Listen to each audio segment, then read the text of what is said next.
What's going on, YouTube? It's the Bushy Beard, and I'm back, and I'm bushier than ever. And right now, we got a live stream. We're just going to chill, hang out, and enjoy each other's company, I think. Maybe a little gaming, maybe a little reacting to scary things. Let's go ahead and make sure we get all this. A little bit of a break from studying and whatnot, so that way we can let me not study all night, gotta have some breaks. Hopefully everybody's night's going well. Mine is going pretty good. I cannot complain. Actually, let's go ahead and bring this up, bring this all the way over. We'll go to YouTube. Oh, right. Oh, wait. There's okay, yeah, there is a... Okay, good. Just making sure that there was a bar. How is everybody's night going? Should we start with gaming? No, we'll start with Sir Spooks videos. Alright, 5 scary ghost videos that baffled experts. I guess I should have my earphones on, huh? Let's see how the stream is going. We got 2 people in here, or nobody in here right now, it looks like. Yeah, that's okay. I'll talk to myself.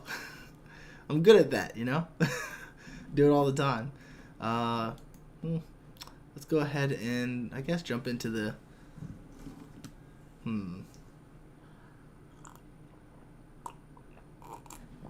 Yeah, I guess I'll jump into the video.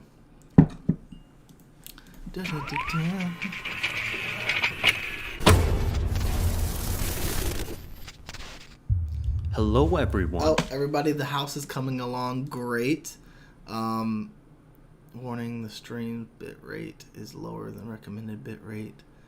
We recommend that you stream the bitrate. Okay. Open widget. I don't understand what's going on. It says it's good, so we're gonna stay with it. The house is coming along well. Hopefully it still looks like March, but this is going to be my office in this little corner right here. When I move in, so we have this bedroom's gonna be for whoever my roommate is, but this is going to be my studio. There's a window here, so what I think I'm gonna do is put my desk here. I think so. And then it's gonna be like a little couch or something over here. This is gonna be like my man cave. I'm excited to have a man cave. Not everybody's lucky to have a man cave, so I am excited to get one. And then, yeah, so here, this is like, okay, so this is my bedroom downstairs, right? But like this walk-in closet is like bigger than my room is currently. It's huge. And then I have my own bathroom, obviously, but yeah, and then the half bath here, and another bath upstairs. So I don't know what these little squares mean. But yeah, I'm excited about it. One day I'll have my own house, which will be nice. Anyways, I hope everybody, again, is having a good night. We're going to get into the video. My name is Sir Spooks, and today we'll take a look at 5 scary ghost videos that baffled experts. Get ready for some mind-blowing paranormal evidence.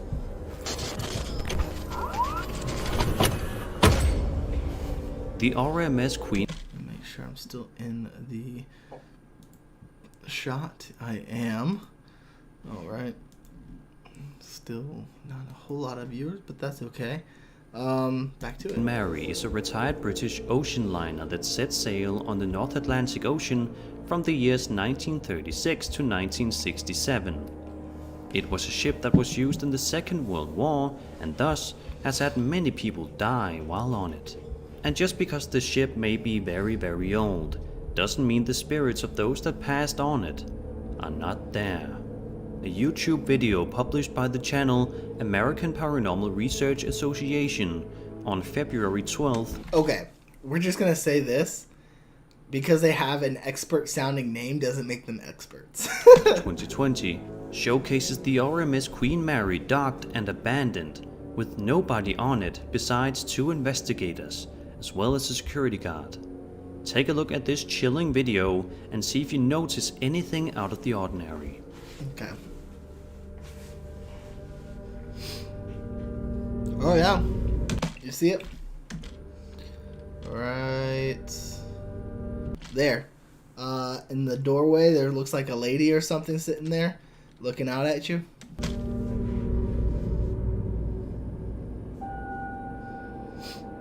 Yep, right there.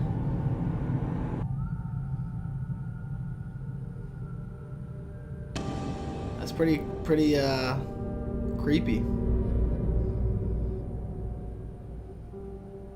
Oh, it's like a kid. It might be a kid.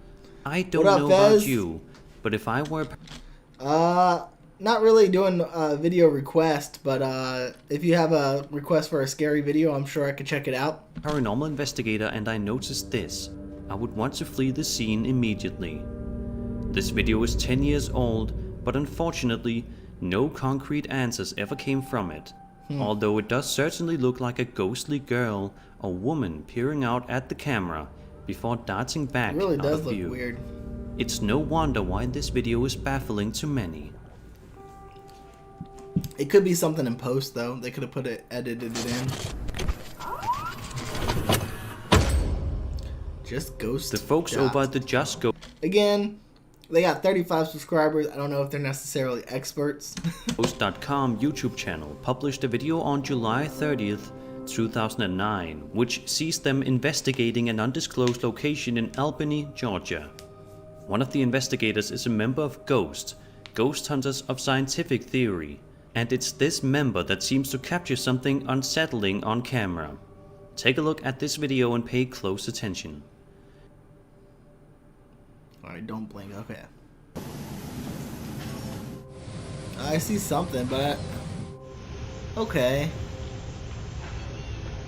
This is definitely Okay. one of those blink and you'll miss it videos.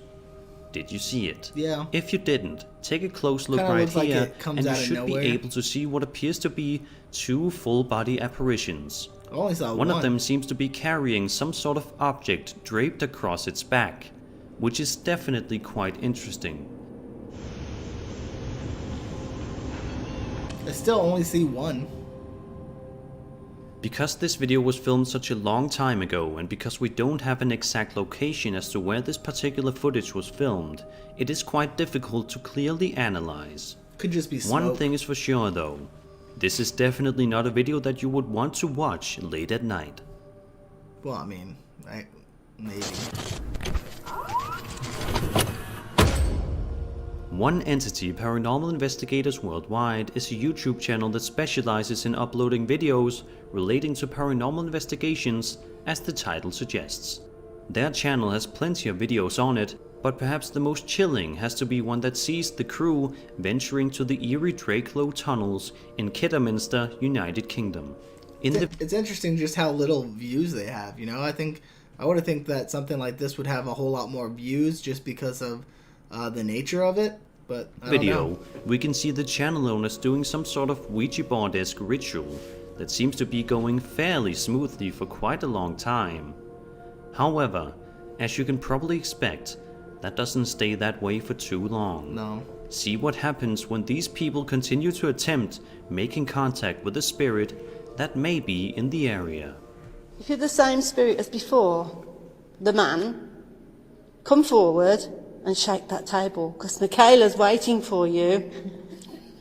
We're using it as bait now. Hilarious. She wants you. Yeah, it's vibrating. Yes. Come on. See, like, there's things, right? I'm not a huge believer in ghosts themselves, but I believe in spirits, I believe in demons. I also don't believe of going into some place and trying to, like, poke fun at it. Don't mess with something that, you don't quite know what you're gonna get out of. And so bringing a Ouija board and then saying, "Hey, come on, we're waiting for you," like, don't provoke stuff. Come on, Come towards me again. look at her. She's waiting for you. She's beautiful. Get rid of him. Go towards him and get rid of it. Oh, orb. Walk, to- It's the person's leg. Look at the leg moving. Get rid of him. Go towards him and get rid of it. Oh, orb. walk towards me.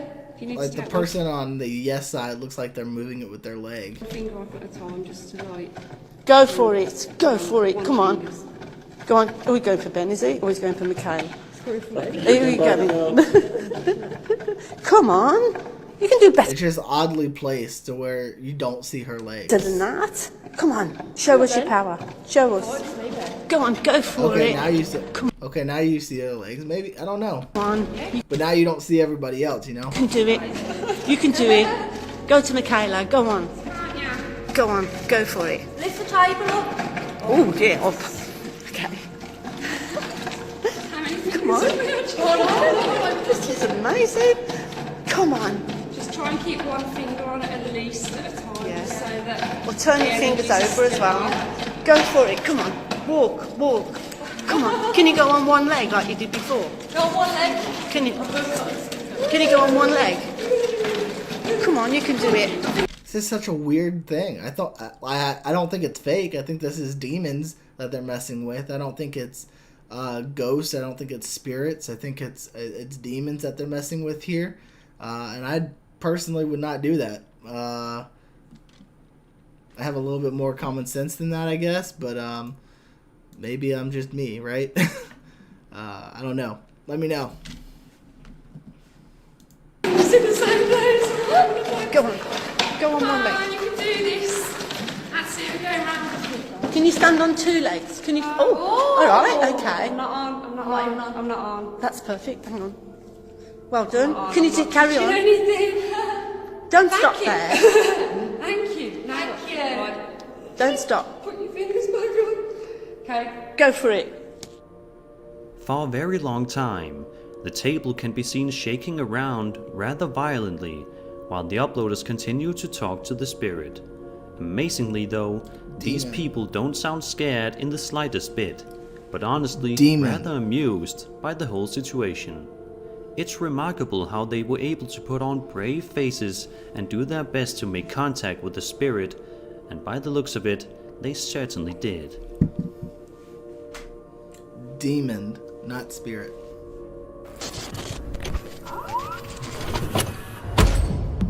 It is often said by many people that animals can sometimes be even smarter than us humans.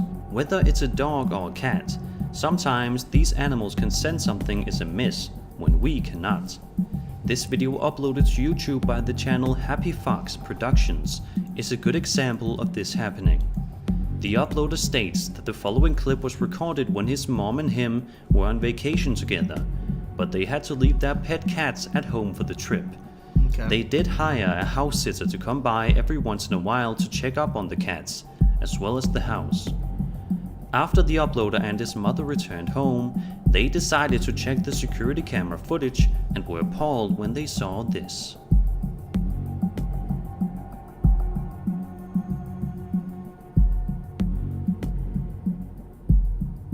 Oh yeah, there's a shadow there. Could just be someone walking though.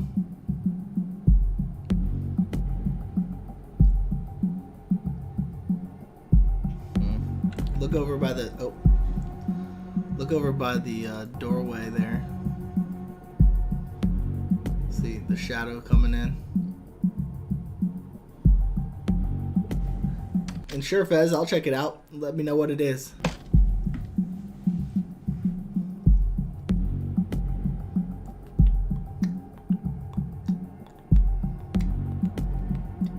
Oh, now the table's moving. Okay. Doors closing. Interesting.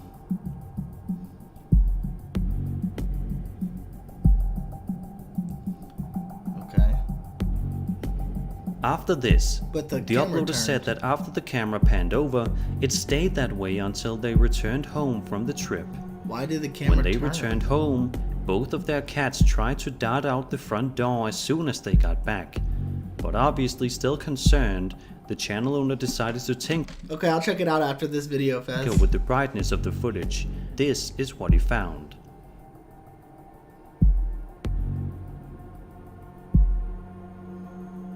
Yeah, I saw that the first time.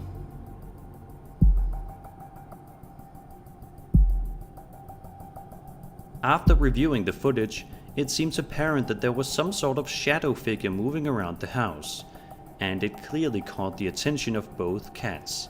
Very Not possible. only is this footage scary, but it just goes to show how smart and attentive your pets really are. Well, I mean, they got locked into the door. Or in the room, I mean.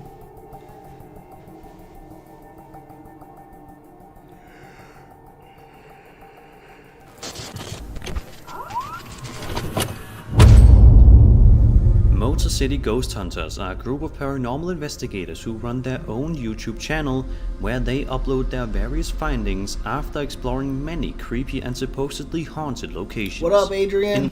Adrian M, how are you? One video uploaded in October 2013, the crew heads over to a place known as Whitefish Point in Michigan. The video you're about to watch is quite grainy, so make sure to look very hard at the screen in order to see it. Without further delay, Okay. let's take a look. What's that beeping? That camera? I definitely thought I just saw a shadow go by. We'll follow. No, on the camera. John at about 59:30, or 59 on the dot. I think I saw a shadow on the left-hand side. Right down here. Okay, well, I saw that. I didn't know what it was. It was something we were supposed to be looking out for. I saw that. It needs a new tape. Yeah.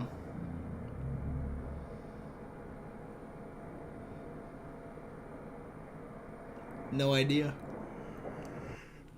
Kind of looks like a kid. Can you do more Little Mix interviews in the future? I plan on. I'm gonna try, Ella, but right now I'm super busy. But we're working on it.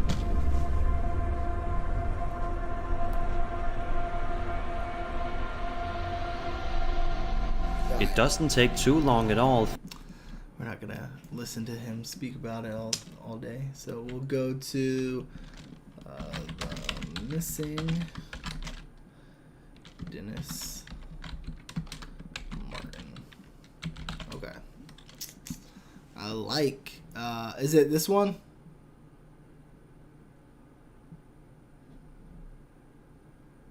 I think that's probably it. You should watch KSI Plays Eerie. Okay, I'll check it out after this. What up, Cora? Dennis Lloyd Martin. What happened to Dennis? All right. So of all the cases I've ever written about, this is the one that disturbs me the most, George. Disturbs you. Okay. June 14th, 1969, 6 years old. Dennis went with his dad, his grandfather, his 9-year-old brother into Great Smoky Mountain National Park, and they hiked into an area called Spence Field. This sits on the Appalachian Trail. What up, Pav TV? How's it going? We're just chilling here watching some different videos. Right on the border of North Carolina and Tennessee. And the two boys were running around playing on this big field with their dad and grandpa sitting there watching. And up walks a family and says, "Hey, can our boys play together?"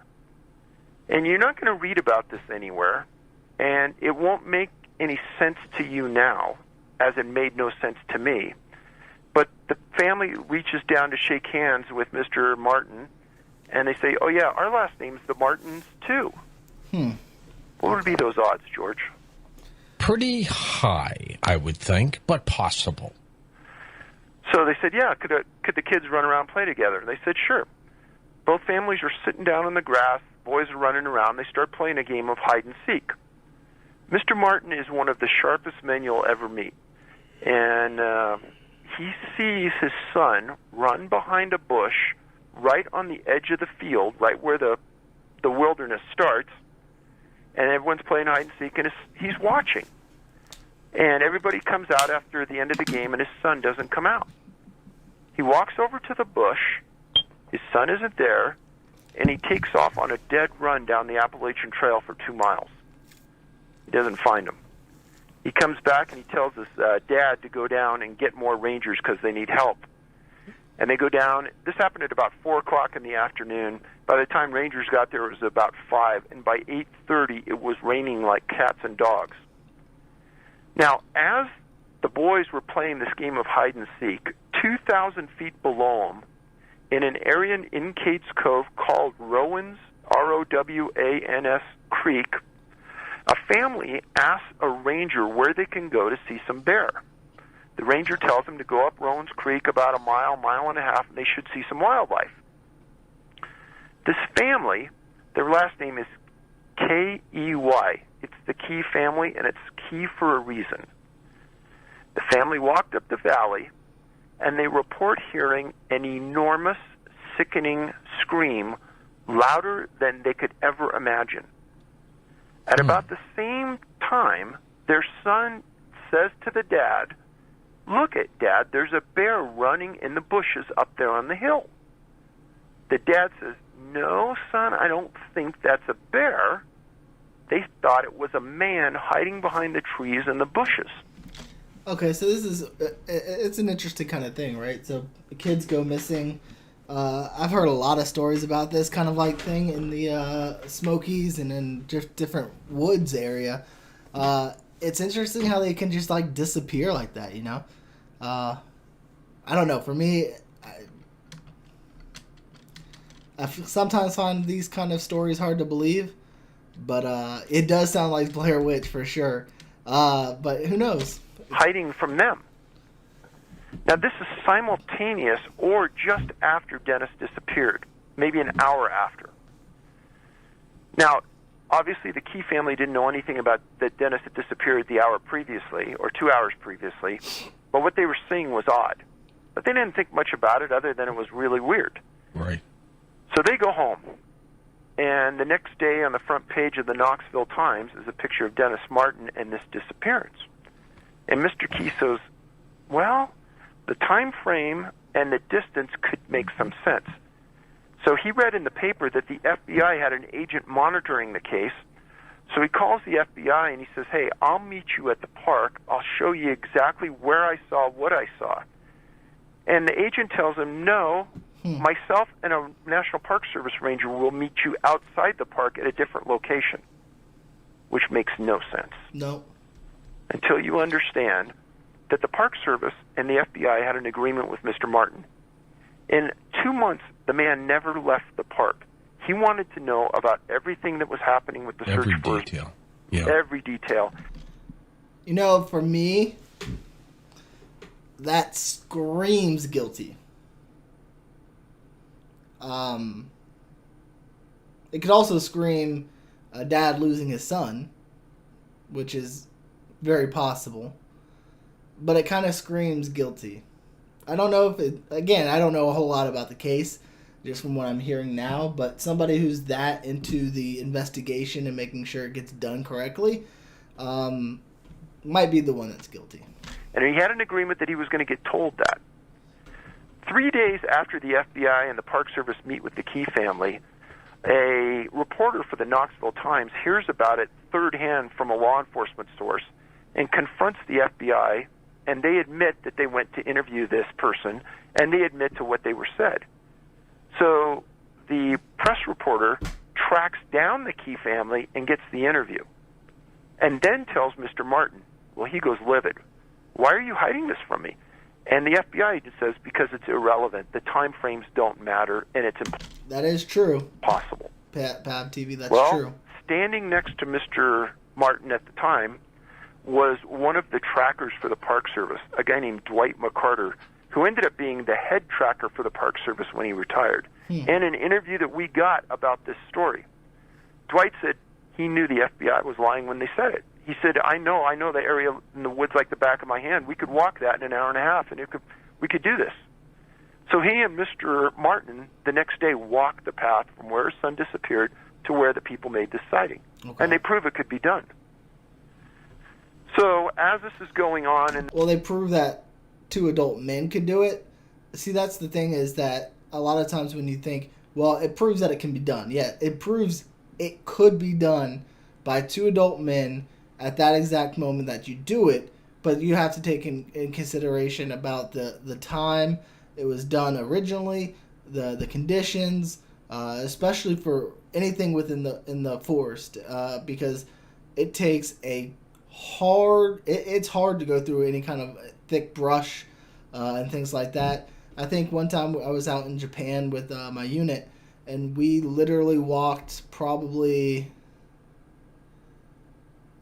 took us 6 hours to walk about a mile in it, because, well, a mile but as the bird flies, because you go up and then you go down, then you go back up and you go back down, and then you go back up and you go back down, and then it's all wooded, all things like that, so it's a hard time to do that. Concerts on YouTube, please react to Selena. Okay, thank you, Elizabeth. Thank you. We also, her series should be coming out soon, they're in too. the middle of that first week, in fly a couple Huey helicopters filled with Green Berets. Okay. Here they come again. Here they come again. Now this time, McCarter tells me that it was the oddest thing he'd ever seen. The FBI, or the Green Berets, didn't want anything to do with the Park Service. They didn't want any escorts.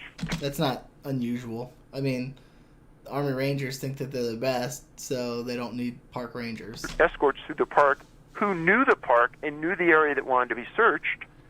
The Green Berets set up their own telecommunications system and tell everyone to just stay away from them. They'll search on their own. They were there for a week. Nobody knows what they found, what they were looking for other than Dennis. This is another one of those things where we file Freedom of Information Act requests. Never got anything. Now, Mr. Martin was livid because he didn't feel anybody was telling him the truth. And Dwight McCarter was the one guy he trusted, because McCarter told him, this distance we could do it. They did do it. They proved the time frames worked. Obviously, the biggest clue in this disappearance... And I've seen people convicted on a lot less than just the time frames could work. And that's why I think when you talk about time frames, there's a lot that goes into it that people don't necessarily think about. And then the fact that it could work doesn't mean it means it's possible, but not. It depends on a whole lot of variables. Is what the Key family saw. Now, Mr. Martin won't talk to the press and won't talk to law enforcement. I've tracked him down, and he lives in the same house that he lived in at the time his boy disappeared. And myself and another researcher just went cold, knocked on his door. He came to the door, I explained who I was, and he said, Dave, my wife and I made a promise that we wouldn't talk about this anymore. It's ruined my life. It's ruined our family's life. Wow. Well, I explained to him that I came here from California. I guaranteed to him I knew more about this story than anybody, and would he just give me 15 minutes of his time? He looked at his wife, he closed the door, he stepped outside on the porch, and we had a conversation. And I asked him, I said, what's the 1 or 2 things that I should know about this case that isn't in the press, that nobody wants to talk about it, but what you know? He says, well, there's a couple. He says, you know that family, what they saw on the hill? I said, yeah. He said, well, the newspaper and the Park Service won't tell anybody this, but when they saw that thing on the hill, it had something on its shoulder. Okay. And nobody will talk about it. Like it was carrying him? Carrying his son, that's what the implication was. Yeah. And then the other thing is, he says, Dave, do you know about the other disappearances in the park and the surrounding area? And I said, actually, I know about 12 of them. And I named them. And he says, well, do you know about the FBI monitoring those cases? And I named the FBI agent. I said, yeah, he's been on all the cases. And he says, do you know what happened to that agent? I said, no. Yeah.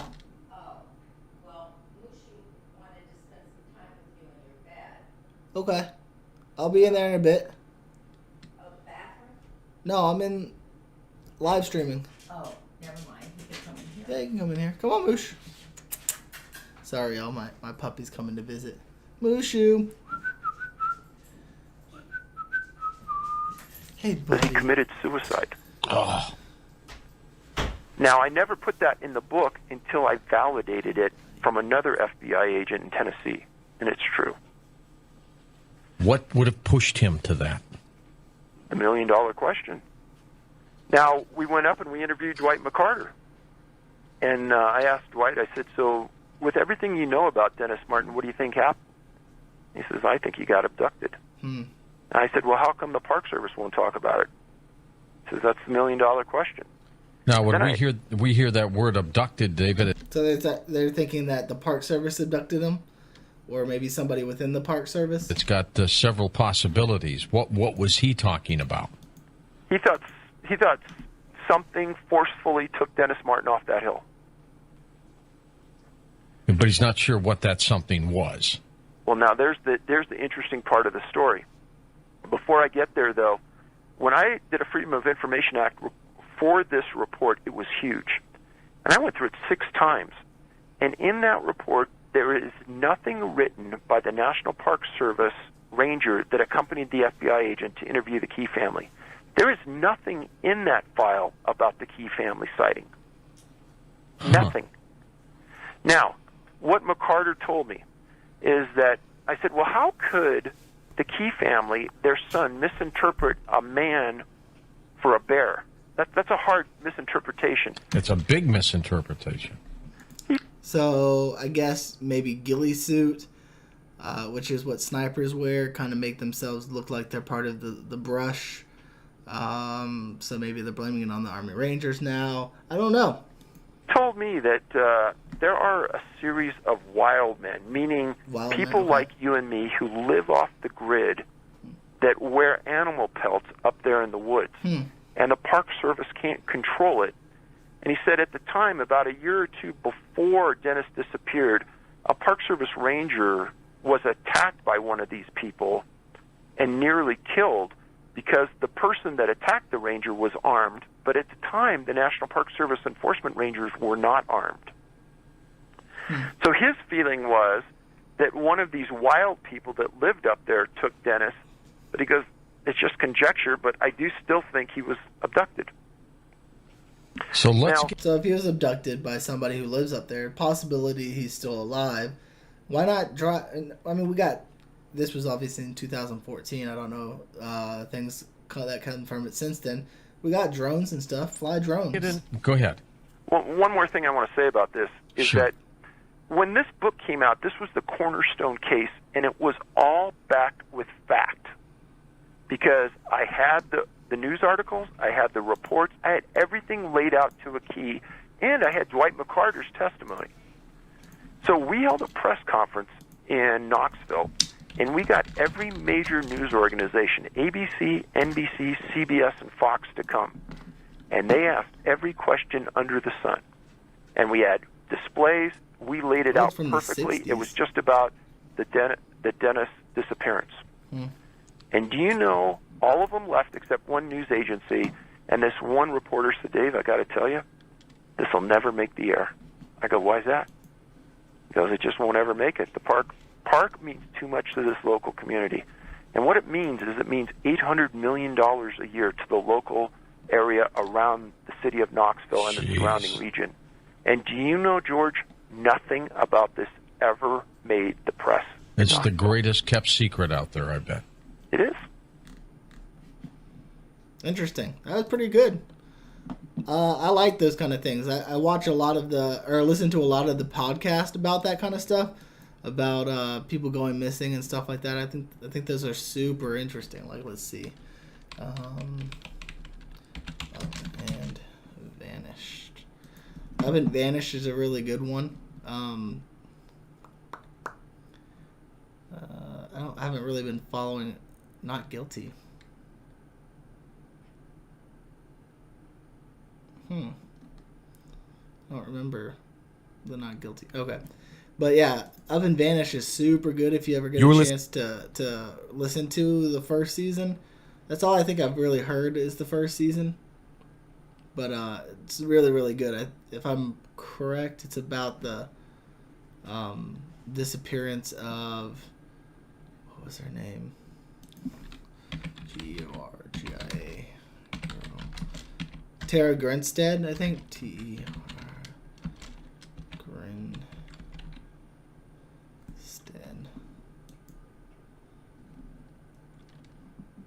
Yeah, where she went missing in Georgia, right outside of Asilla. So I thought, what do I think happened? Oh, that's the $1 million question, as they continue to say. Yeah, no, oh, you know, there's, I don't remember exactly what it's called, particularly. Occam's razor, I believe it's called. The easiest explanation is the best explanation. Missing person cases. And so the easiest one would be the dad did it. But I don't know. If I had more information, I think that wasn't a whole lot to go on. But it was still pretty good. I thought they did a good job with it. Let's see.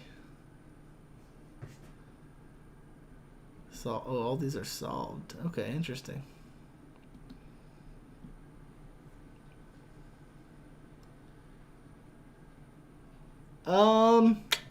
Favorite one so far, I liked Midnight Memories. I thought that was super good.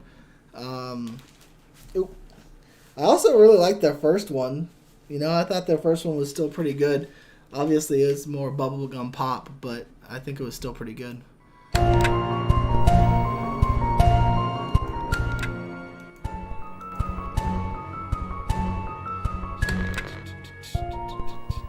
This should be fun.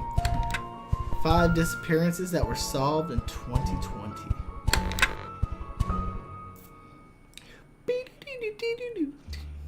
This video is sponsored by Hunt a Killer. I 100% think you should check out Hunt a Killer. It's a lot of fun. And you'd have a lot of fun with it. They have all-in-one boxes also. Forensic Files is showing great. little signs Opium. of letting up, I realized I needed to think outside of the box when it came to entertaining myself and my family. Those are good ones. Turns out, thinking outside of the box led me to the inside of another box. This one with a deadly secret inside. Hunt a Killer, 2K, mindless station, and organization.com/Merc for a 20% discount on your first box. Use code MERC. Thank you, Hunt a Killer, for sponsoring this video.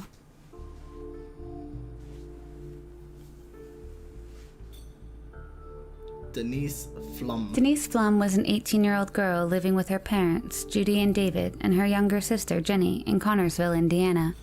It's so interesting to me how, like, something that can go from, like, they go missing in 1986 and then 34 years later they're found.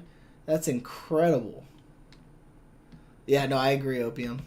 27th of March. No, I agree. Oh, yeah, that's definitely suspicious. The ones that asked the kids to play, that's definitely suspicious. 1986, Denise attended a party on a farmland. Especially if all they said was their last name was Martin as well, trying to hide their identity. As it was spring break, most students were off, and what was supposed to be a small gathering of friends turned into several hundred teenagers. Denise returned to her house that night, but would forget her purse at the party. The next day, on the 28th of March in 1986, Denise left her home to retrieve her purse from the farmland. She'd asked her friends to accompany her, but they were busy. She also asked her sister, but she couldn't accompany her as she had softball practice, so Denise decided to go alone. She was not carrying her identification, or the carrying case or cleaning solution for her contact lenses when she left her home that day. She would never return back home. Her mother Judy later said, "We're not sure why she didn't want to go alone. She was fearless ever since she was a child. So for her to be uncomfortable to go back to the site of the party is unnerving." Possibly. Something wasn't right. The owner of the farmland said Denise never I like the narrator's voice. I'm going to subscribe. arrived at his property. A friend had reportedly seen her at 2 p.m. at the Fashion Bug Store on 30th Street.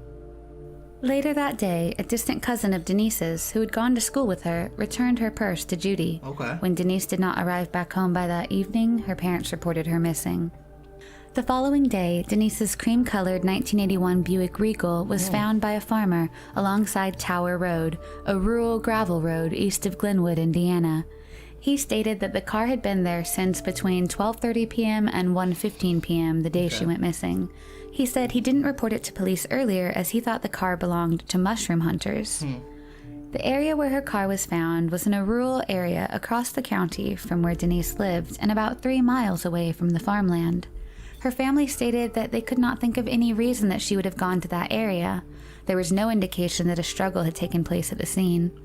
Judy said that Denise had recently broken up with her boyfriend of 3 years and she was The boyfriend did it. trying to be more social. The police carried out searches using canine as well as helicopters. However, used nothing would turn up. canines. There were multiple suspects, according to the police, but there was not enough evidence to charge anybody. Years would go by with no update in the case. Then, 34 years later, in 2020, Sean M. McClung was arrested and charged with voluntary Oh, let that be the ex-boyfriend, and I'll be right. manslaughter of Denise. Sean was Denise's ex-boyfriend of Boo! Always the ex-boyfriend. What did I tell you? What did I tell you? 3 years. He had been questioned by the police previously, but had claimed that Denise was still alive. But more recently, he admitted to killing her. Sean pleaded not guilty during a court appearance, and his bond was set at $500,000. It is still unclear how Denise died, and her body has never been found. The investigation into her homicide is still ongoing. See, they should just make me like a full-time investigator for these things. I would have been like, it's the ex-boyfriend, obviously. Esther Lucille Westenbarger was a 51-year-old woman who had just recently moved to Kokomo, Indiana from Aruba, Jamaica. Ooh, I wanna take you to Bermuda, Bahama. Come on, pretty mama, down to Kokomo. There is no Kokomo, Florida, I don't believe. Astoria, Ohio, to be closer to her family. I am. She'd just gotten a hefty buyout I got on the kick when Fez asked me to do a certain video. So package from Chrysler and was looking to enjoy some time with her family.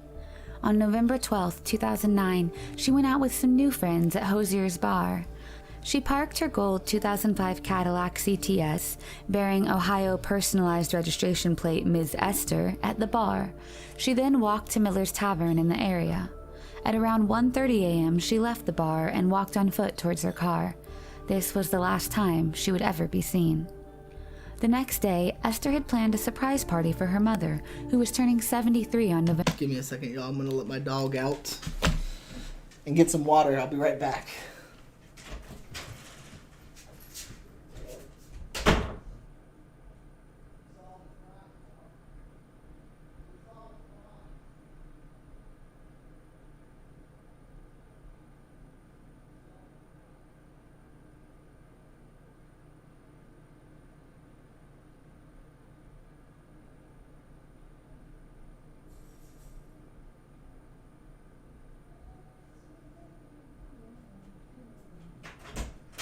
Kokomo, Aruba, Jamaica. Ooh, I wanna take you to Bermuda. And we're back. November 14th. However, when the family tried calling her, they could not reach her ahead of the party. They visited her home, but no one was there. She was eventually reported missing. Okay. Police launched a search investigation and found that her car was missing as well. The people with whom Esther was bar hopping with were questioned, but to no avail. There would be no updates or any leads in the case for 11 years. Then, on June 17, 2020, Howard County Ooh, they found the 911 body. dispatch center received a call from a local fisherman stating that they believed they saw a car covered in algae at the bottom of a retention pond. The police pulled out the car from the pond and found human remains inside. The vehicle was identified as a gold 2005. So it's somebody close, right? Because they knew which car belonged to her. And, okay, so it's somebody close to her. Cadillac CTS, bearing Ohio registration plates Ms. Esther. An autopsy performed by a forensic pathologist confirmed that All right. they were the remains of Esther Lucille Have a good night. Westenberger. Foul play is not suspected in her death, and it is believed that Esther had too much to drink and accidentally drove her car into the retention pond.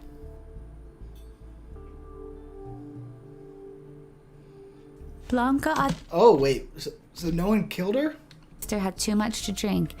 Foul play is not suspected in her death, and it is believed that Esther had too much to drink and accidentally drove her car into the retention pond. Well, that's not the ending I thought it was going to be.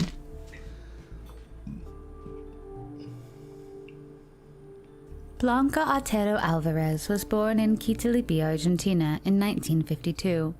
Both her parents were Spanish, and in 1973, her and her two brothers, along with their parents, would move back to Salices de Cebero, Spain. Blanca was working as an elementary school teacher in Argentina when she moved to Spain. However, she would have a hard time finding a job as a teacher in Spain, so she decided to change her career and moved to the city of Leon, where she found a job in Renfe, a railway company in Spain. She would visit her family regularly at their family home. But sometime in 1995, Blanca, then 43 years old, would disappear and never return to her home in Leon.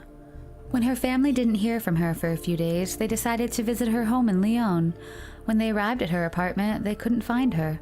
They asked her friends and colleagues, but no one had seen her. She had left behind all of her belongings in her apartment. However, the family wouldn't report her missing until 2 years later, in 1997. According to one of her brothers, she was not reported missing because their father, quote, didn't want to report her missing. Shortly after she was reported missing, the police located her to be living in Gijón.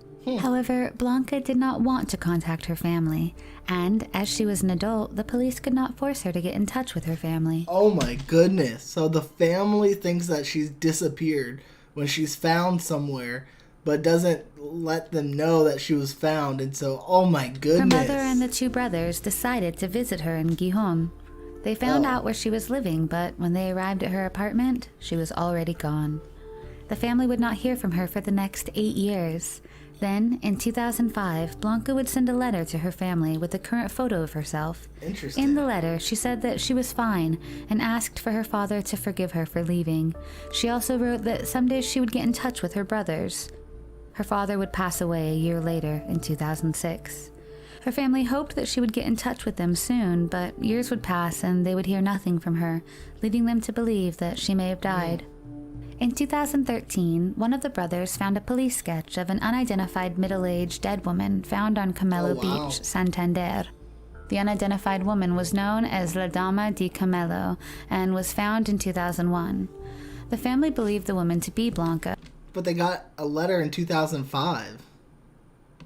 However, a DNA test ruled her... Right?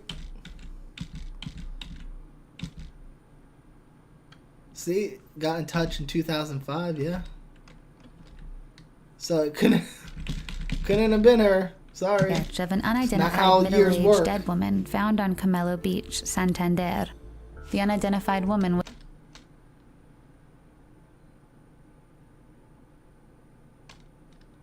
Oh, wow. That's a good... I haven't heard that one. I'll have to check that out. Was known as La... Is that also a podcast as well? The Cecil Hotel, A Real American Horror Story? Or is that a YouTube one, Opium? Dama di Camelo, and was found in 2001. The family believed the woman to be Blanca. However, a DNA test ruled her out. To this day, La Dama di Camelo remains unidentified. In September of 2020, a 68-year-old woman named Eva was reported missing in Pola de Siero. Okay, I'll check that one out after this. Asturias, Spain, by her neighbors after not hearing from her or seeing her for a few days. The police tried ringing Eva's doorbell, but no one answered. The door was locked from the inside, indicating that the woman was in the house. They finally broke into the house to find Eva sitting on the floor, unable to move due to a problem in her legs. She was conscious but extremely dehydrated and disoriented. She was transferred to a HUCA hospital. In the meantime, the police tried finding her family to let them know of her condition. However, to their surprise, the identity by which she was known among the neighborhood did not coincide with the data that appeared both in the address and in the UHCA database. Her identity was found to be fake, and her true identity was revealed to be Blanca Otero Alvarez. Blanca had been living in Pola de Siero for years under the name Eva. She had made money by babysitting, taking care of pets, and house cleaning. In the recent years, her health had been deteriorating. Blanca's family has been contacted. Blanca's mother is now 90 years old and lives in a nursing home in Gijón.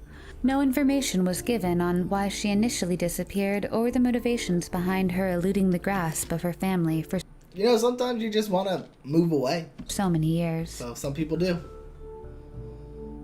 Cheryl Hammock. Charlene Cheryl Hammock was a young 18-year-old woman living with her parents in Thomaston, Georgia. In fall of 1981, Cheryl decided to join a touring fair to earn some money to see the country. Interesting. She would call her family 3 or 4 What a day. Like, what a time where you just join a traveling fair. I think it would be kind of fun. times a week after joining the fair. One day, though, she told the family that she had met someone and was planning on moving to Texas. Tejas. She said she would return at Christmas and that they should leave a gift for her under the tree. Cheryl would stop calling after that, and If I've ever heard of the James Bulger case, but it's very sad and changed. Very close to me. Oh, wow. I haven't heard of that, Becky. Is that what Such a Good or My Favorite Murder is about? Because that's interesting. the family got worried when they didn't hear from her for over a week. She would never return to her family to celebrate the fabled Christmas she spoke of. A few months later, her family received Cheryl's wallet and driver's license in the mail, but with no return address. It was at this point that her mother decided to report her missing to the police. Despite the investigation into her disappearance, the family would receive no updates on her case for years. In October of 1981, the body of an unidentified woman was found beside a small dirt lane entrance to a cornfield in Dixie, Georgia. The victim was covered slightly with freshly cut branches and foliage to hide her. The police determined that she had been stabbed in the abdomen and strangled. There was no identification found at the crime scene. They determined that the victim was a young white woman, about 5 feet 2 inches tall, weighing about 105 pounds, with shoulder brown hair. That's by two women that each talk about different murder. Okay. Okay. Interesting. What up? Furcha? Hair and hazel eyes. They estimated that she was somewhere between 18 and 24 years old. Without any leads as to the woman's identity, she was buried in a grave with a headstone. Says known only to God. Which read, known only to God.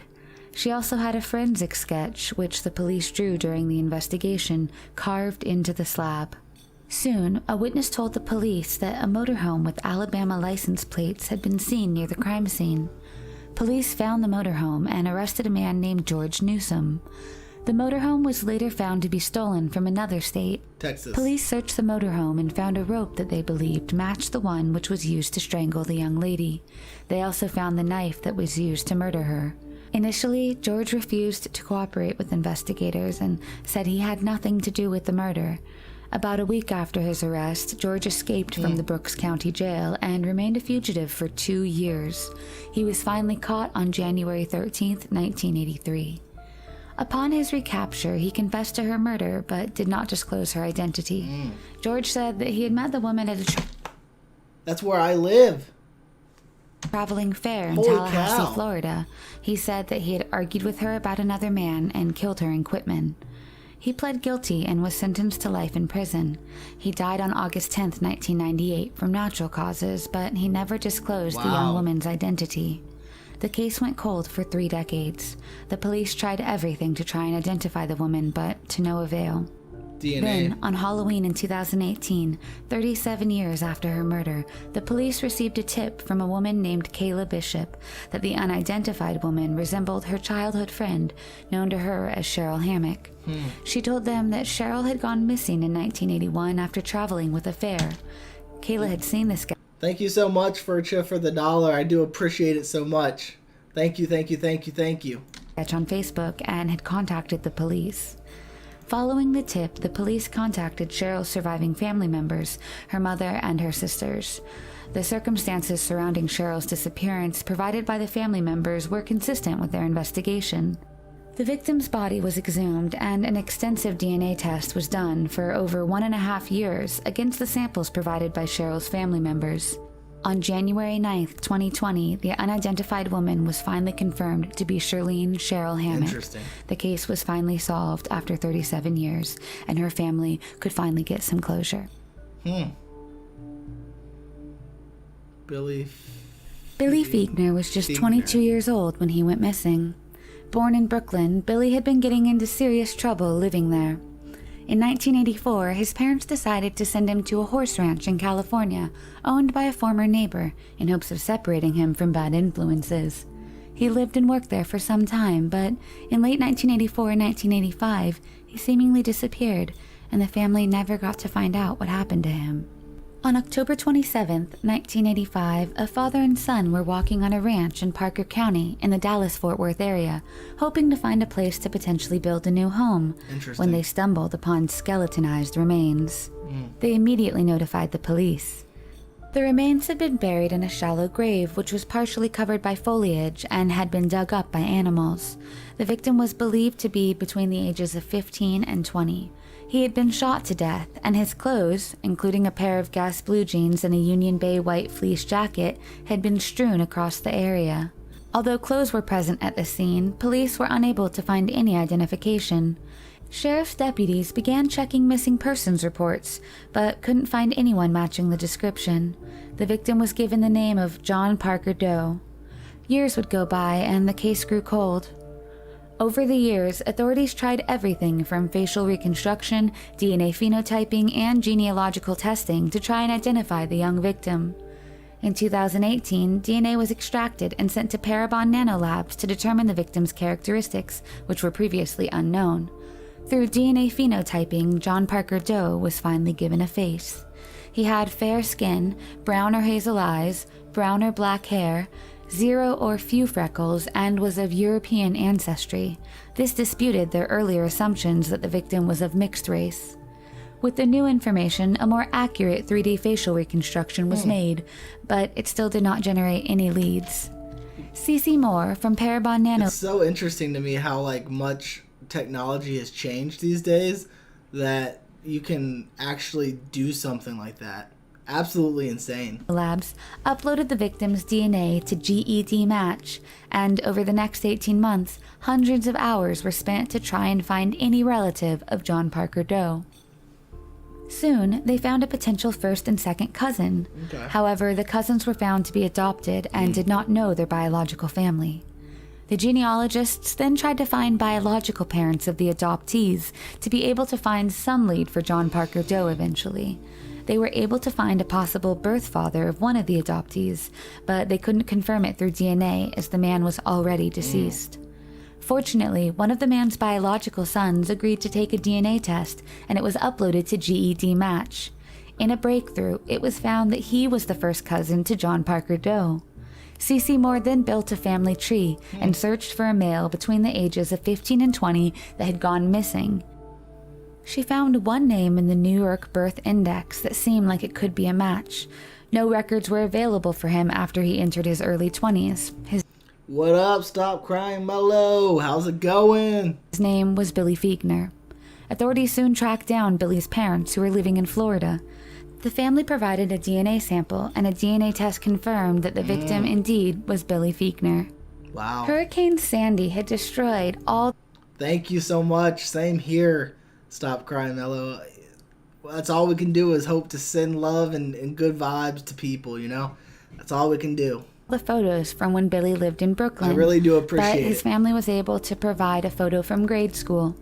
Determined to find answers, investigators tracked down people who had worked with Billy on the California ranch.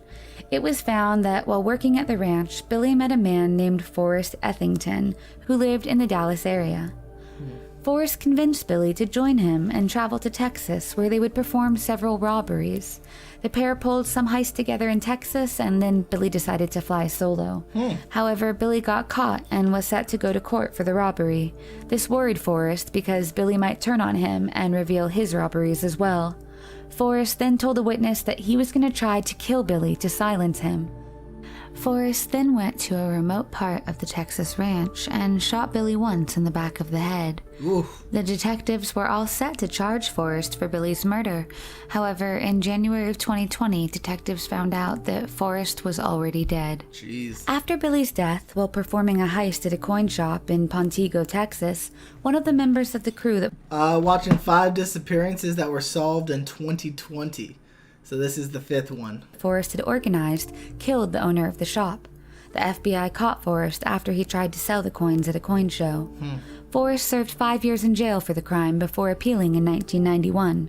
In 2010, he was again arrested, this time for aggravated assault of a person under 18. He died in prison in October of 2019.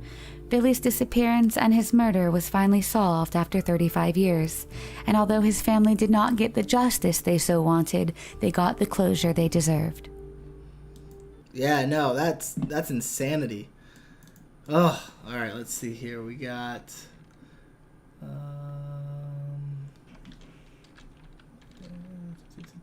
Cecil Hotel, I think it's called. The Cecil Hotel. American Horror Story. Okay. The Cecil Hotel was constructed in 1924.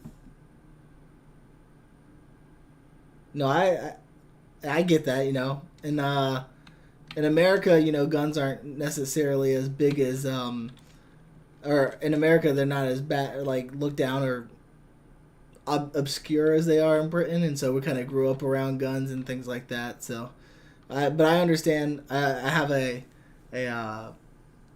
Pav TV, one of the other reactors. We've been talking back and forth, and he talks about how just like it's so interesting to see that the different cultures and stuff like that. America, I'm glad we got the Second Amendment, but you know, it is what it is. You know, not everybody's a gun person, so. But yeah, we do have our Second Amendment. It was intended to be a rest spot for business travelers. After the Great Depression, the hotel began turning into a slum and gained a negative reputation as a haven for prostitutes and drug addicts, a place where murder and suicide were not uncommon. One of the most well-known stories from the Cecil's history is the suicide of 27-year-old Pauline Otten. While staying at the hotel in 1962, Miss Otten leapt from her 9th-story room after having a heated argument with her husband. At the same moment, a 65-year-old man by the name of George Giannini was walking on the street below when he was struck by Pauline Otten's body as it smashed into the pavement. Both of them were killed instantly. No, I get that, Becky. I get that for sure. Especially if you don't grow up in a culture that it's like for one thing, like, you know, some places in America, you know, marijuana is legal for recreational use, and I don't get that because for most of my life it's been illegal. So it's kind of like if you grow up in a country or in a place that's different, some of their values and some of the things that they do can seem weird. I get that. First, the LA Police Department thought the two had jumped together, but after finding Mr. Giannini with his hands in his pockets and shoes still on, they changed their conclusion, as it was assumed Mr. Giannini's shoes would have been blown off from the impact if he had jumped as well. 2 years later, in 1964, the body of Goldie Osgood, a retired telephone operator, was found in her room. Ms. Osgood had been stabbed, strangled, and raped. It was all...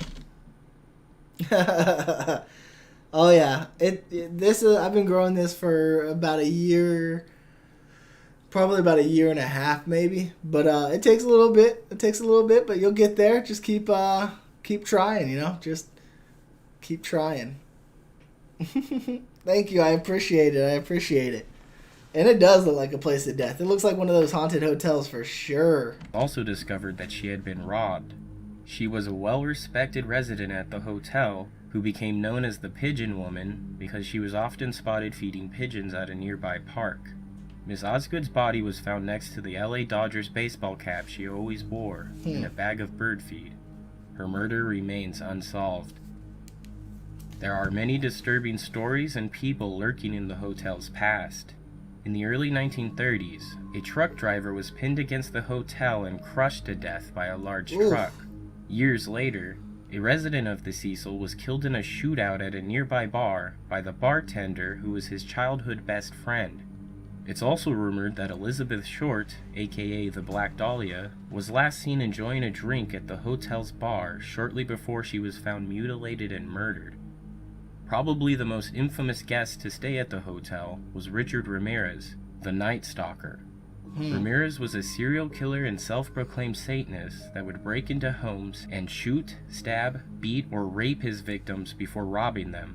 Before or after brutally raping his female victims, he would force them to show where the valuables were kept around the house, making them swear to Satan that they would not lie or scream. Ramirez was living at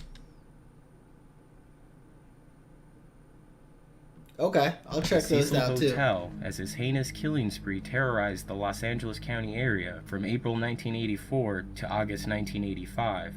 After killing his victims, Ramirez would throw his bloody clothing in a dumpster behind the...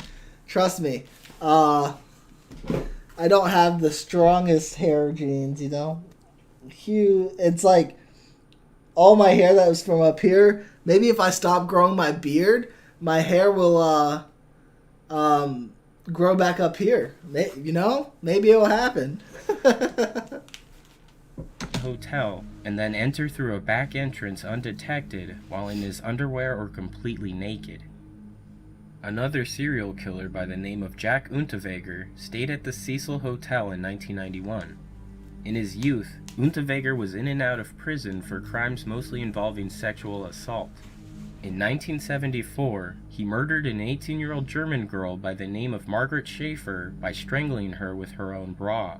In 1976, Unterweger was sentenced to life in prison without the option for parole for 15 years.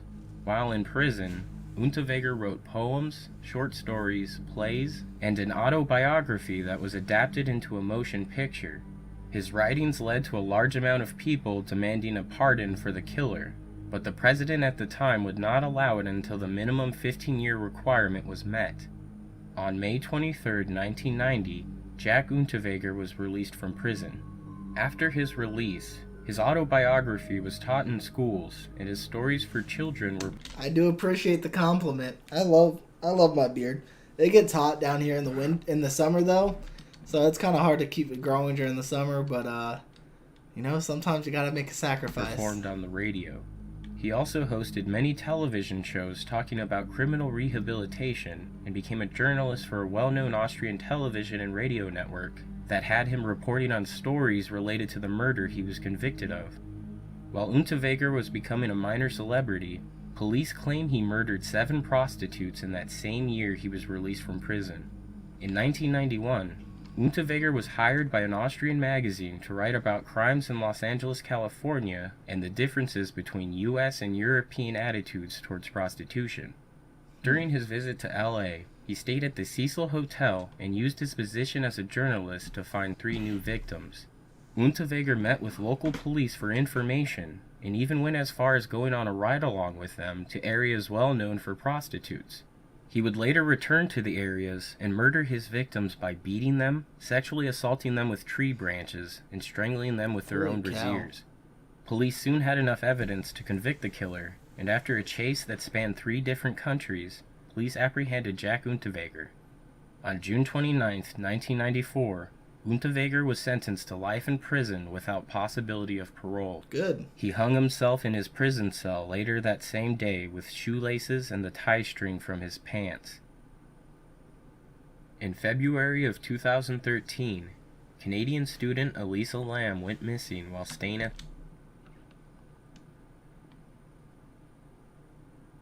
Been in South America for 2 years. Oh, okay. No, I'm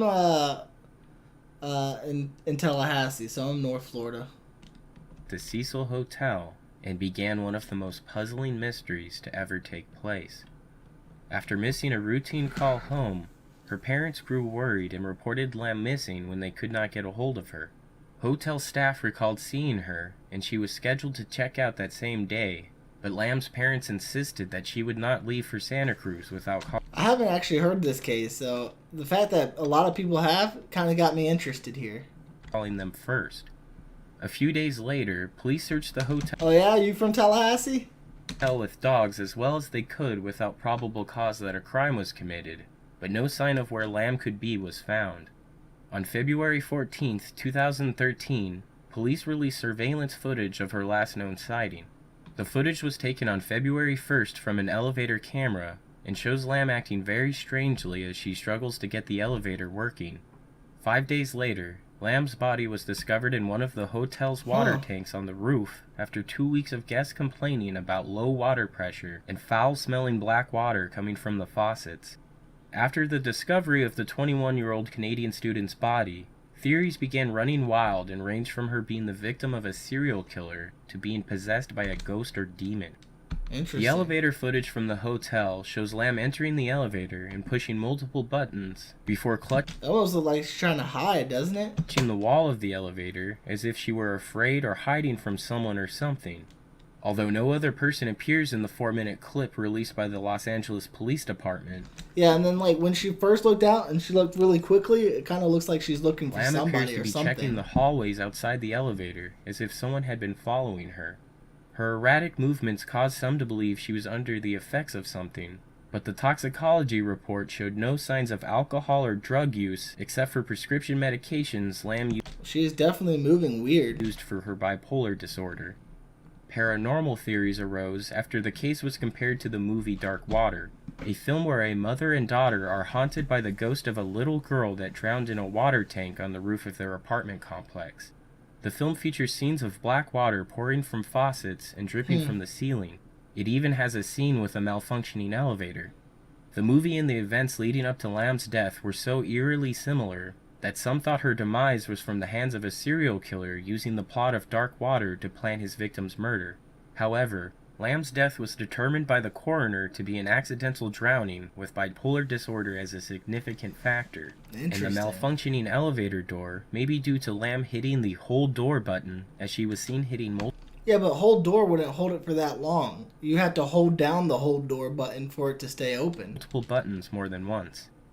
Many were skeptical of the county coroner's conclusion because the report had been delayed almost 4 months, showed no results for the rape and fingernail kit test, and lacked an explanation on how Elisa Lamb got into the metal water tank that was behind a locked door with an alarm on the hotel's roof. Some say the police edited the surveillance footage in an attempt to hide something by removing a full minute of footage and slowing parts of the video down. However, the slowing of the footage Yeah, right there. She looks like she's doing something. may have been used to help better identify Elisa Like come in or something. Lamb or anyone involved with her death. It was claimed by guests staying at the Cecil Hotel that you could open the supposedly locked door to the roof without any alarms going off, and proven by one tourist that you could use the fire escape to easily access the roof of the Cecil. On top of that, the lid to the water tank that Elisa Lamb was found in was left wide open only a few weeks after Lamb's body was discovered. It was questioned if Lamb That's true too. had the strength to open the lid to one of the metal water tanks, but the lid was estimated to only weigh about 20 pounds and was meant to be accessed from a ladder, so it doesn't seem impossible that she could have climbed in herself. When Lamb's body was discovered, she was found floating face up and naked, with her clothing and other possessions found in the tank with her. Lamb's cell phone was not with her What up, LCB01? and has never been recovered, which has led some to believe the young woman was victim to foul play. The report also brought up a pooling of blood found in Lamb's anal area, which some believe is a sign she was sexually assaulted, but one pathologist stated that the pooling of blood could have been caused by her body bloating due to natural decomposition. Could be. With bipolar disorder being stated as the main cause for her death, it was questioned whether bipolar disorder could cause someone to act so manic that they began to hallucinate, to which the answer is yes.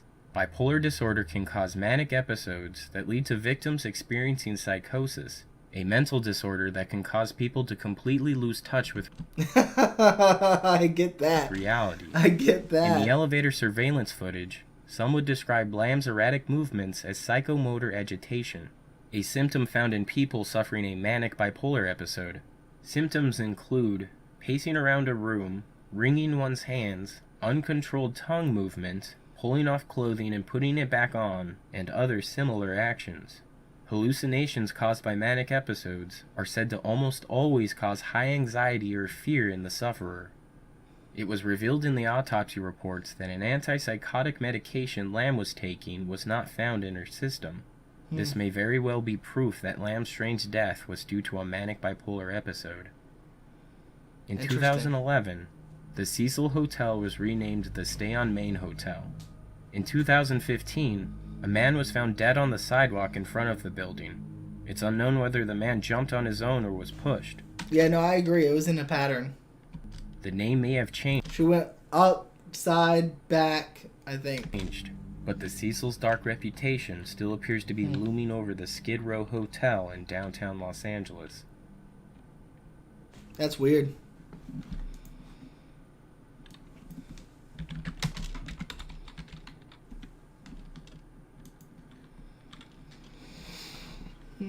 We're not watching an hour one, that's for sure. I don't got that kind of time. I'm tired.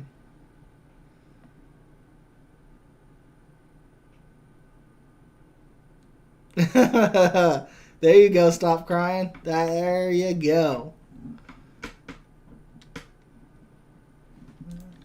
Hey guys, how's it going? Duty here. I am back with another video. Today we are going to look into one of the most deplorable killing sprees I think this country has ever seen. We're going to look into the Moors murders. The Moors murders were committed by Ian Brady and Myra Hindley between July of 19... Oh, for summarized? Okay.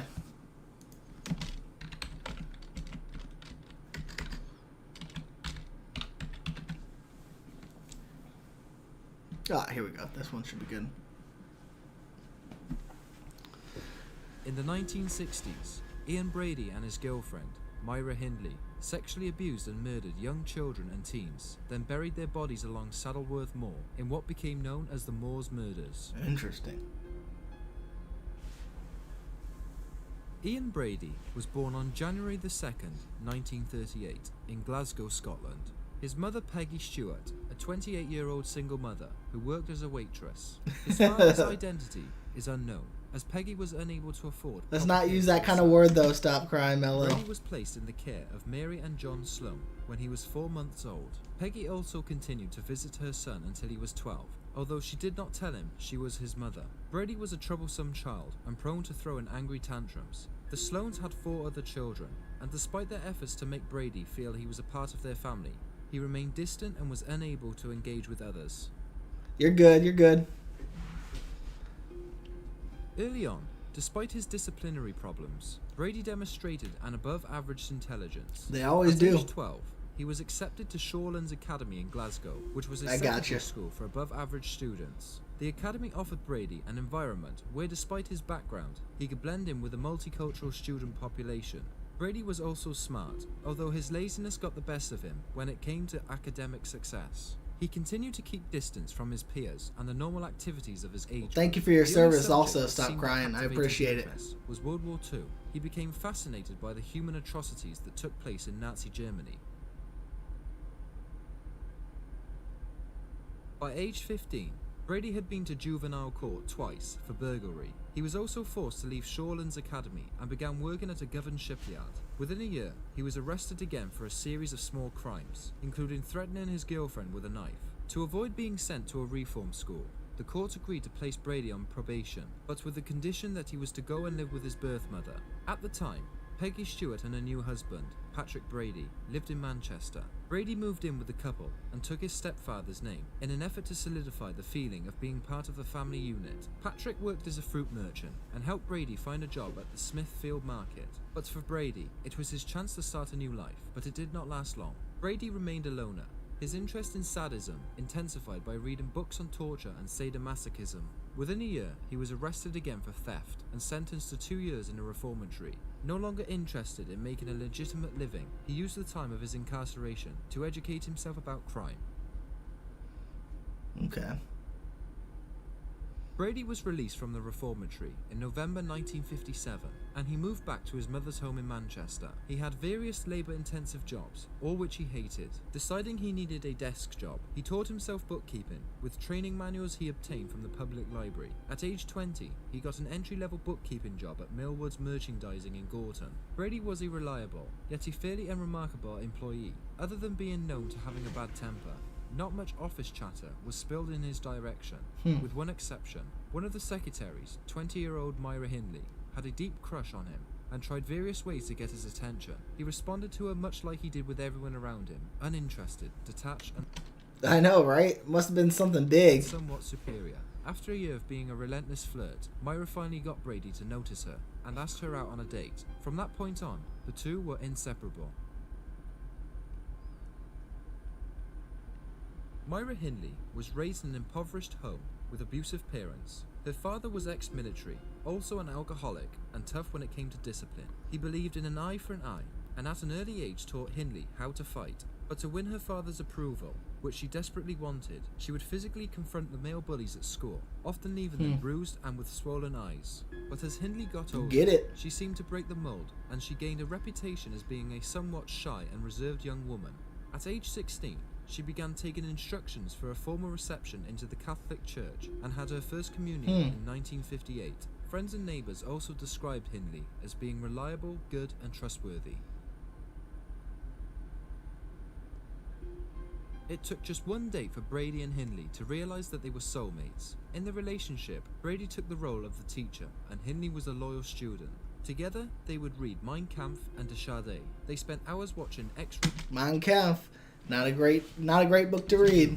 And looking at pornographic magazines. Hindley also quit attending church services when Brady told her there was no God. Brady was Hindley's first lover, and she was often left to tend her bruises and bite marks that came during their lovemaking sessions. He would occasionally drug her, then pose her body in various pornographic positions and take pictures that he would then later share with her. Hindley became fixated on being... That is not a healthy relationship whatsoever. Holy cow. ...and dyed her hair blonde. She changed her style of clothing based on Brady's desires. She distanced herself from friends and family, and often avoided answering questions about her relationship with Brady. As Brady's control over Hindley increased, so did his outrageous demands, which she would make every effort to satisfy without question. Yeah, Brady, it sounds like it meant that he had found a partner who was willing to venture into the gruesome world where rape and murder was the ultimate pleasure. Holy cow. Pauline Reed, age 16, was walking down the street at around 8 p.m. when Hindley pulled over in a van she was driving and asked her to help her find a glove that she had lost. Reed was friends with Hindley's younger sister and agreed to help.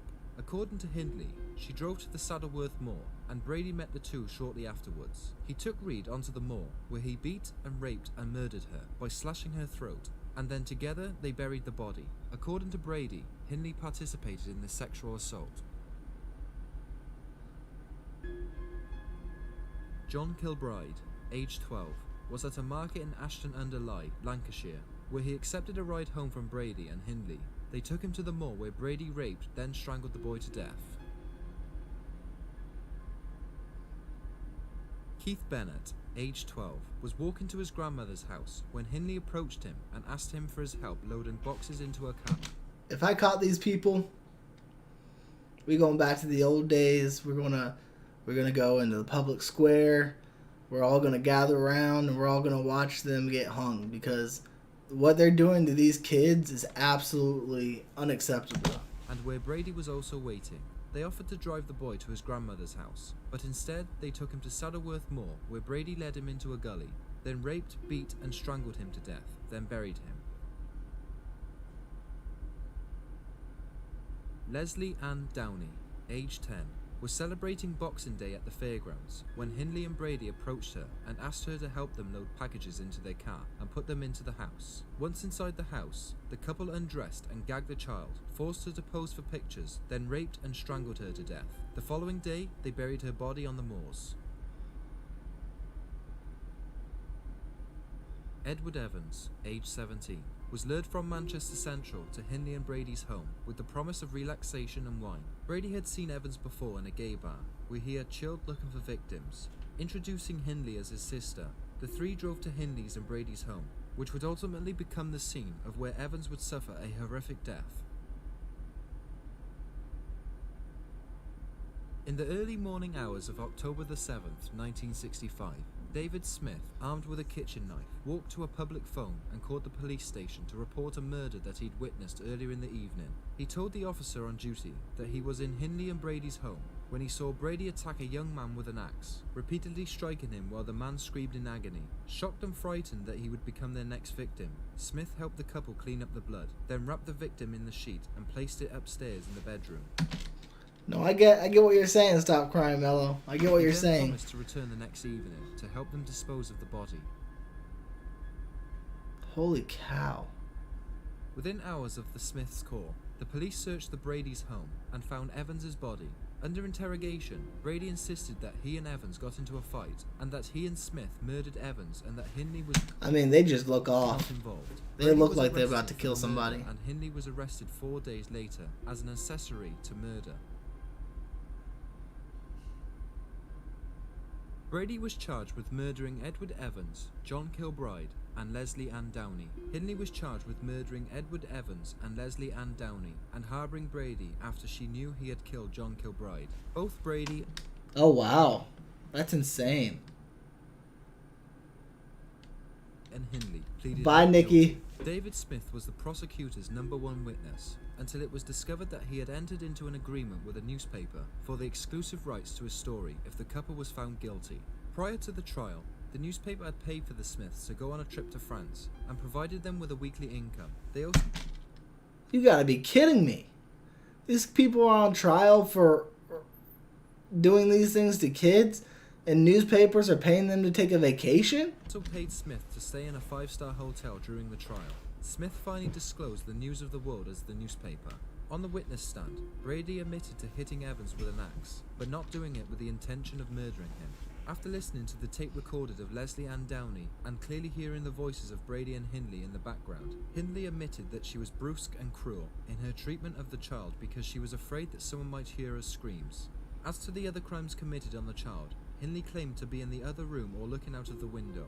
On May the 6th, 1966, the jury took 2 hours of deliberation before returning a verdict of guilty of all charges for both Brady and Hindley. Good. Brady was sentenced to 3 terms of life imprisonment, and Hindley received 2 life sentences and a concurrent 7-year sentence. I mean, not long enough for After sure. spending almost 20 years in prison, Brady allegedly confessed to the murders of Pauline Reed and Keith Bennett whilst he was being interviewed by a newspaper journalist. Based on that information, the police reopened their investigation, but when they went to the interview, Brady was described as very uncooperative. In November 1986, Hindley received a letter from Winnie Johnston, Keith Bennett's mother, in which she begged Hindley to give her any information about what happened to her son. As a result, Hindley agreed to look at the photos and the maps to identify the places she had been with Brady. Later on, Hindley was taken to Saddleworth Moor, but was unable to identify anything that helped the investigation of the missing children. On February the 10th, 1987, Hindley made a tape confession to her involvement of the murders of Pauline Reed, John Kilbride, Keith Bennett, and Leslie Ann Downey, and Edward Evans. She did not confess to being present during the actual murders of any of the victims.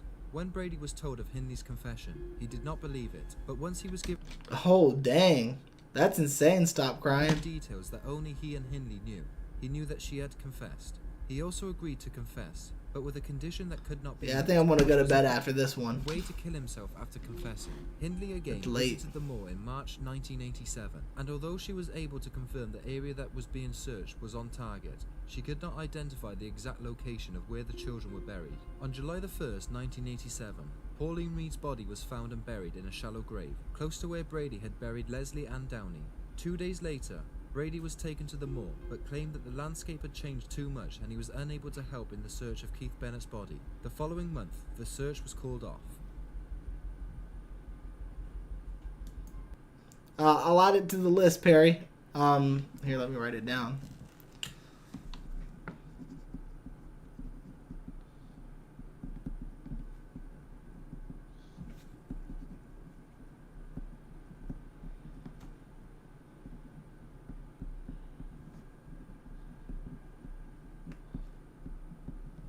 I got it down. Ian Brady spent the first 19 years of his incarceration at Durham Prison. In November 1985, Yeah, no, I don't have any life. Stop crying. he moved to Ashworth Psychiatric Hospital after being diagnosed with paranoid schizophrenia. Myra Hindley suffered a brain aneurysm in 1999 and died in prison on November the 15th, 2002, from complications brought on by heart disease. Reportedly, over 20 Yes, Bushy refused Mama's to great. cremate her I remains. agree. The case of Brady and Hindley is considered one of the most spine-chilling serial crimes in Great British history. Of all time, really, in my opinion. That was pretty bad. Alright, everybody. I am headed to bed. I hope you all have a wonderful night. You sleep well after watching these. I hope you enjoyed watching these and you can sleep well afterwards. So, until next time, YouTube, smile like you mean it from the Bushy Bee.